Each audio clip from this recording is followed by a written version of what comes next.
Permettez-moi de vous donner 7 clés rapidement pour activer le ministère des anges. Les anges sont là? Oui. Existent-ils? Oui. Sont-ils dans notre service? Oui. Mais pourquoi certains vivent de plus grands mouvements spirituels angéliques que d'autres? Parce que plusieurs ont compris, ou bien plusieurs ont pratiqué, des fois inconsciemment, et très souvent consciemment, ces principes qui leur ont permis d'expérimenter le ministère des anges, la mouvance angélique et des résultats indéniables de leur ministère et de leur domaine de prédilection. À partir d'aujourd'hui, tu seras plus dangereux que les marabouts, plus dangereux que les occultistes. Karen.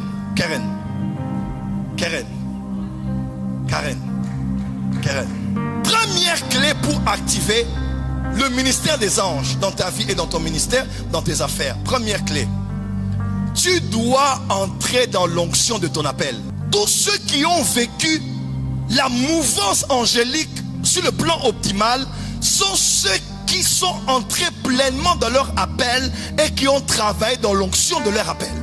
De manière générale, beaucoup de gens confondent l'onction, la puissance et les anges.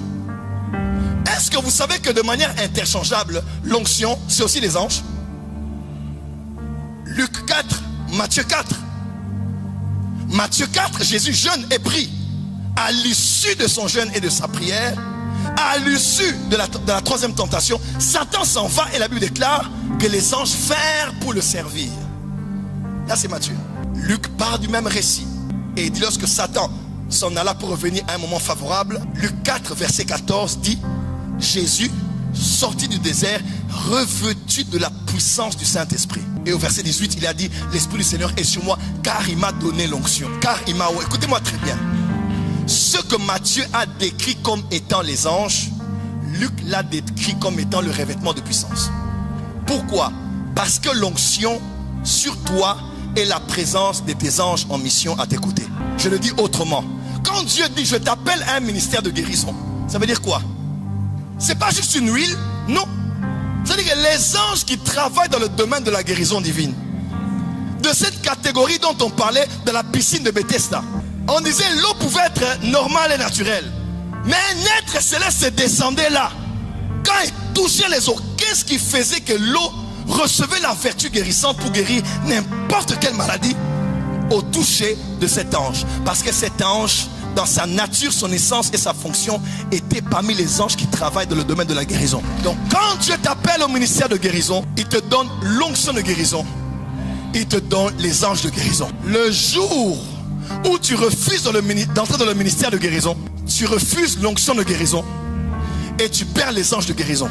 L'homme de Dieu est mieux placé pour nous expliquer ça. Qu'est-ce qui a fait que Branham soit mort en période de fête de Noël? Grand prophète de l'Éternel. Je ne suis même pas au niveau de ses semelles. Quelle dimension prophétique! Mais son appel était dans le prophétique. Oral Roberts opérait dans la guérison, mais par l'évangélisation. Lui, il opérait dans la guérison, mais par le prophétique. Mais quand un de ses collaborateurs l'a quitté, il est entré dans une autre onction à laquelle il n'était pas appelé. Et quand tu quittes ton onction principale, tu quittes ton appel et tu quittes tes anges. Et tu es exposé au danger. Si tu veux voir les anges en action dans ta vie, découvre ta destinée. Découvre ton appel. Découvre là où Dieu t'attend. Entre là, cherche Dieu. Il te capacitera pour ce but-là et te donnera l'onction pour ce but-là, parce que l'onction vient pour la fonction. Il m'a ou un pour. Le pour, c'est la fonction. Il n'y a pas d'onction sans fonction. Avant de chercher l'onction, avant de chercher les anges, découvre d'abord ta fonction. Dieu ne peut agir que là où sa volonté se trouve dans ta vie. Le lépreux a dit à Jésus, Jésus, si tu le veux, tu peux me rendre pur. Le lépreux savait que là où Jésus veut, là où Jésus peut. Généralement, on veut voir le peu de Dieu, les capacités, le potentiel, les possibilités, mais on a oublié que là où les possibilités sont, c'est exactement là où la volonté de Dieu est. Notre Dieu est dans les cieux et il fait ce qu'il veut. Là où il y a le vouloir, c'est là où il y a le pouvoir. Le jour où l'ange m'est apparu en 2004, lorsque l'ange m'est apparu, j'étais consacré ministère de notre église. évangéliste dans notre église. Parmi 15 ou 20 aînés, j'étais le plus petit. J'avais moins de 20 ans dans notre église. Mais ils avaient cru en moi. On m'a appelé, on m'a consacré évangéliste parmi plusieurs plus âgés que moi. Et je travaillais pendant plusieurs années. 2004, un ange m'apparaît là où j'étudiais en missiologie. Je faisais la théologie de la mission, j'en ai fait une année. Je quitte une bibliothèque pour étudier, faire des rapports, des études qu'on faisait sur l'évangélisation en milieu urbain. Je rentre dans ma chambre pour aller dormir, dans les homes. Je ferme la porte. Je ferme la porte et je dors. Et mes yeux spirituels s'ouvrent. Un ange avec une tenue comme ça. Nous on appelle ça safari au Congo. Donc c'est une veste ici. Il entre là où j'étais. La Sabra de Yasova. Je sens la présence de Dieu ici. L'ange entre. Il me regarde. Et quand je le voyais, j'avais l'impression que c'était Jésus. Et j'avais envie de me prosterner et de l'adorer. C'est pourquoi est-ce qu'on les appelle généralement elle, Gabriel, Michael? Parce qu'il y a le L de Elohim. Ils sont tellement proches de Dieu. Gabriel dit, je suis Gabriel et je me tiens devant le Seigneur. Paul dit, nous aussi, visage découvert, nous regardons le Seigneur et nous sommes changés à la même image que lui. Généralement, ceux qui sont face à face avec Jésus finissent par le ressembler. Voilà pourquoi quand tu es face à un ange, tu as des fois l'impression que c'est Jésus. Mais ce n'est pas lui. Parce qu'il a le L en lui. Il a le divin en lui. Il a l'image de Jésus qu'il contemple sur lui. Il m'a posé la question, il m'a dit, quel est ton nom? Je suis né à Bonn, en Allemagne, un 4 octobre. Ma mère m'a donné le prénom de Francis. Elle pensait à un chanteur européen. Je n'ai pas dit Gabriel. Et ce jour-là, regardant l'ange, j'ai dit à l'ange, je m'appelle Joël. Il m'a dit, tu as bien répondu. Parce que tu es appelé à faire telle chose. Il m'a dit, je reviendrai te voir à telle période de ta vie. Il était revenu exactement comme il m'avait dit. Alors comment est-ce que je savais que je m'appelais Joël? Et pourtant je m'appelle Francis. Je suis né Francis. Jusqu'à cet âge-là, j'étais Francis. Pourquoi Joël? Parce que quand tu entres dans le monde spirituel, on n'apprend pas, on sait. Qui a dit à Pierre que c'était Élie et c'était Moïse? Il n'y avait aucune présentation faite par Jésus. Je te présente Élie, je te présente Moïse. Mais comment savait-il qu'on doit faire une tente pour Moïse et Élie? Où avait-il vu leurs photos? Lui qui était né des milliers d'années plus tard. Dans le monde spirituel, on sait. Voilà pourquoi on dit, quand on le verra ce jour-là, nous connaîtrons comme nous avons été connus. Quelqu'un voit? On connaîtra pleinement parce que it's the dimension of awareness. C'est la dimension où on est conscient, on sait. C'est comme ça que dans la parole de connaissance, par exemple, je peux être là et je sais qu'il y a une femme qui s'appelle Sandra. Elle n'est pas claire de teint. C'est pas une blanche. Elle s'appelle Sandra. Un peu. Come on. Et son nom a un E-A-A comme ça. Reste là où elle est. En fait, sans mes lunettes, je ne peux pas voir. Là, je ne vois qu'une silhouette. Mais restez là. Et à côté d'elle, je vois un homme qui a un nom comme un nom d'un Angolais. Le nom est Eduardo. Des noms comme ça. Il est là. C'est un sapeur.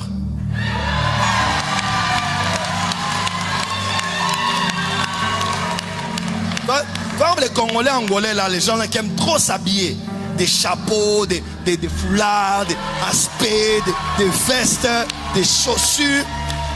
Même si vous vous habillez simplement, lui, il aime toujours ces choses-là. Grand sapeur, sapologie. C'est lui qui est là. Il est qui pour cette femme? En fait, comment je peux être là? C'est mon mari. Là, je suis là, je suis même fatigué. Je n'ai même pas bien préparé ce service. Parce qu'on a enchaîné. Mais j'entre ici et je sais qu'il y a Sandra. Son nom comme les A comme ça là. Esnar. Hein? Esnar. Voilà. Son nom avec les A. Et je vois Eduardo. Oui, c'est ça. Et je n'ai pas entendu, je sais. Parce que comme je suis en esprit, ma prière que tu vives en esprit. Amen. Celui qui vit en esprit, même quand la chair l'attire, il dit, papa, c'est que j'aime, c'est que je ressens dans les choses spirituelles ici. C'est trop élevé. Et puis il déclare, affectionnez-vous aux choses d'en haut. Qui aime les choses d'en haut ici? Comment je peux savoir qu'il y a une femme qui s'appelle Sandra, elle est ici et elle est comme ça? Elle a des cheveux très lisses comme ça là. Comme des cheveux un peu... Oui, c'est ça. Je ne vois rien, je ne la vois même pas là où je suis. C'est ça. Sans les lunettes. Et je vois Eduardo. Eduardo.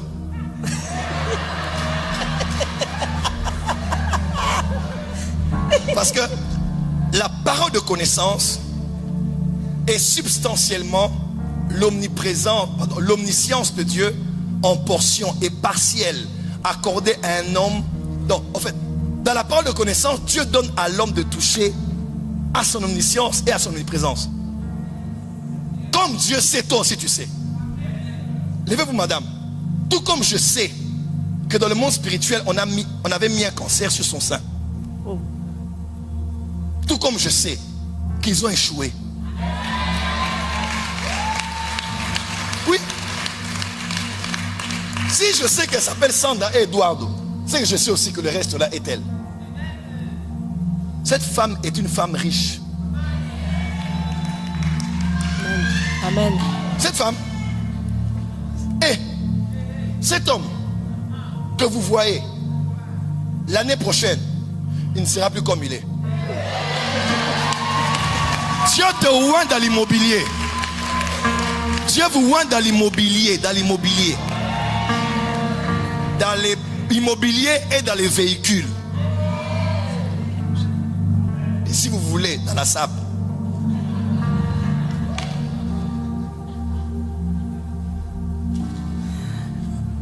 Ça va, Sandra? Ça va. Ça va. Je vois un domaine administratif là. Un ange est à côté. Il me dit, Joël, ces papiers là qui dérangent, c'est fait. Soyez bénis. C'est fait. Merci. Merci, merci. C'est là qu'on prend une offrande et on vient déposer. C'est là qu'on prend une offrande et on vient déposer. Je sais pourquoi je le dis. Ce n'est pas une question d'argent, c'est une question de principe spirituel. Amen, amen. Balance les mains, dis merci Saint-Esprit. Merci, Saint-Esprit. Dis avec moi savoir. Ouais, ça c'est. Et je savais que c'était Joël. Il m'a dit oui, tu as bien dit. Parce que j'étais en esprit. Et moi aussi, comme un frère congolais, j'ai dit à l'ange, et toi, comment t'appelles-tu? Ouais, pas être intimidé. Hein? Je me suis dit, toi, comment t'appelles-tu? Comment t'appelles-tu?